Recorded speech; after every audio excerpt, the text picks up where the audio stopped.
Bonjour, c'est Mathilde de Médite en Fleurs et aujourd'hui, je vous ai préparé un nouveau jeu pour mieux connaître les fleurs de Bach. Alors, je vous ai déjà parlé du jeu de cartes Médite en Fleurs. C'est un jeu de cartes avec des illustrations pour les 38 fleurs de Bach plus le rescue, avec des illustrations originales, plus cette vidéo tutoriel pour vous apprendre comment utiliser ce jeu de cartes-là au quotidien de façon ludique, intuitive ou encore pour réviser vos fleurs. Alors, ça fait maintenant quelques semaines que ce jeu de cartes est disponible et nous, il a vraiment intégré le quotidien de la famille. Donc ça, c'est le petit jeu de mon fils et à côté, j'ai mon grand jeu de grande à moi. Voilà, il y en a un qui est cartonné, le mien est cartonné, celui-là est plastifié. Et moi, je suis toujours émerveillée de voir comment mon fils de 2 ans s'approprie ce jeu-là pour faire ses jeux d'enfant. Alors récemment, en fait, il en faisait des skis. C'est-à-dire qu'il prenait les cartes plastifiées, il en mettait une sur chaque pied et il avançait comme ça sur le parquet.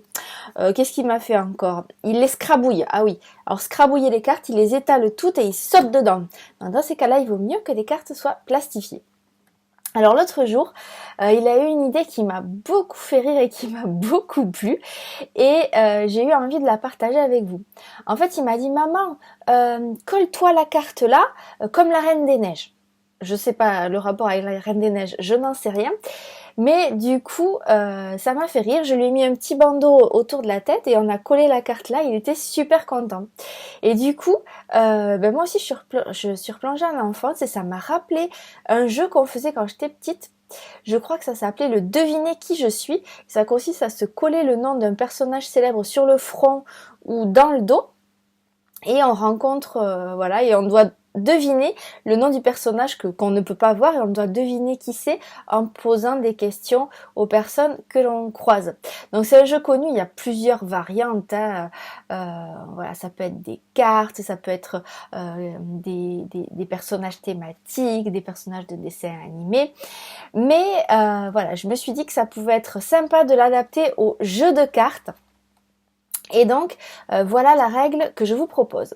Donc, l'idée, vous retournez le tas de cartes et chacun tire une carte sans la regarder et se la met sur le front ou dans le dos.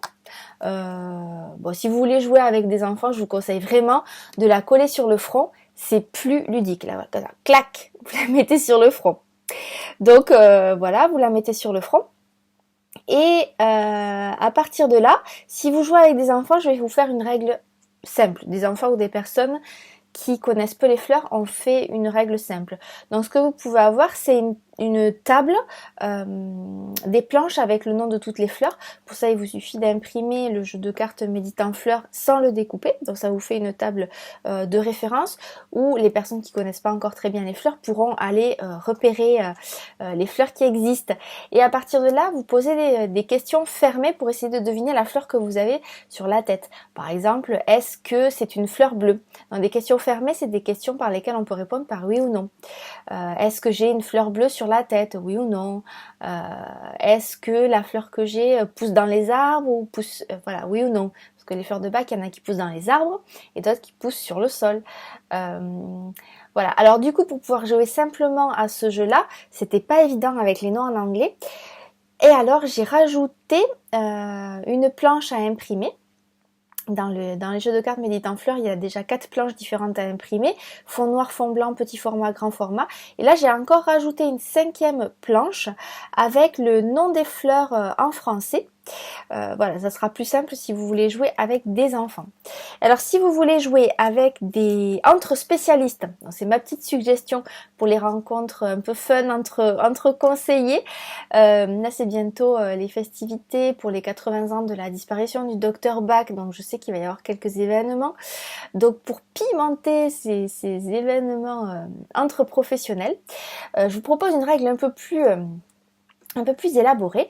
Vous pouvez choisir alors vous tirez toujours votre carte, vous la collez sur le front et vous vous mettez face à quelqu'un, vous choisissez quelqu'un et vous lui demandez de jouer l'émotion associée à la fleur que vous avez sur votre front.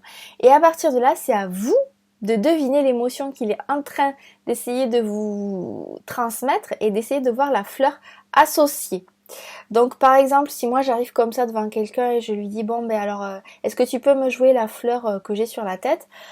La personne par exemple pourrait dire je me sens triste, mais triste, je suis inconsolable, j'ai été blessée et là vraiment voilà, je suis encore sous le choc de ce qui est arrivé, j'ai beaucoup de mal à m'en remettre. Voilà, ça peut être une façon de faire deviner Star of Bethlehem par exemple. Donc voilà, vous pouvez jouer comme ça. L'idée, si vous devinez, les deux personnes gagnent un point. Si jamais vous avez envie de faire un système à points, à la fois celui qui a fait deviner et à la fois celui qui a deviné. Voilà, donc c'était deux suggestions pour jouer avec les cartes.